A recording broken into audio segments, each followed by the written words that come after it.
1996 থেকে তো 1 সাল পর্যন্ত ছিলামই। এই 14টি বছর ভোলার তোফায়েল আহমেদের অবস্থা সংকটাপন্ন। প্রবীণ রাজনীতিবিদ তোফায়েল আহমেদের অবস্থা সংকটাপন্ন। 69-এর গণ অভ্যুত্থান ও মহান মুক্তিযুদ্ধের অন্যতম এই সংগঠক গত 7 সেপ্টেম্বর থেকে রাজধানীর একটি হাসপাতালে চিকিৎসাধীন।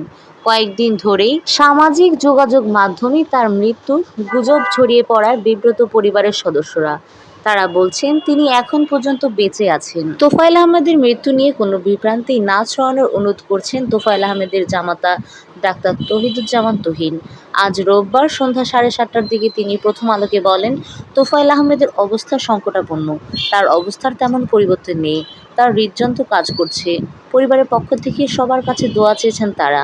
পরিবারের সদস্য ও ঘনিষ্ঠজনেরা জানান, 82 বছর বয়সী তোফায়েল আহমেদ দীর্ঘদিন ধরে বার্ধক্যজনিত নানা জটিলতায় ভুগছেন। 2024 সালের শুরু থেকেই গুরুতর অসুস্থ হয়ে পড়েন তিনি। এক পর্যায়ে বাসা থেকে বের হওয়া বন্ধ করে দেন। এর মধ্যে কয়েক দফায় হাসপাতালেও ভর্তি হয়েছেন। সর্বশেষ গত 27 সেপ্টেম্বর তাকে হাসপাতালে ভর্তি করা হয়।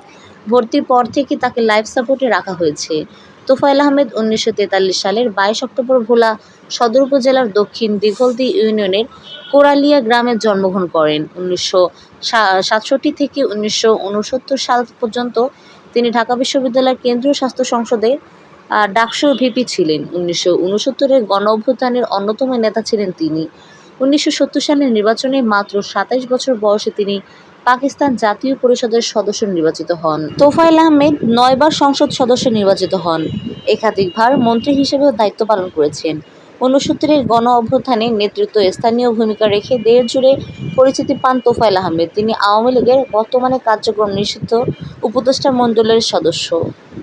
প্রিয় দর্শক, এরকম নতুন সব আপডেট খবর পেতে প্লিজ চ্যানেলটি সাবস্ক্রাইব করে আমার পাশে থাকবেন। ততক্ষণ সবাই ভালো থাকুন, সুস্থ থাকুন। আল্লাহ হাফেজ।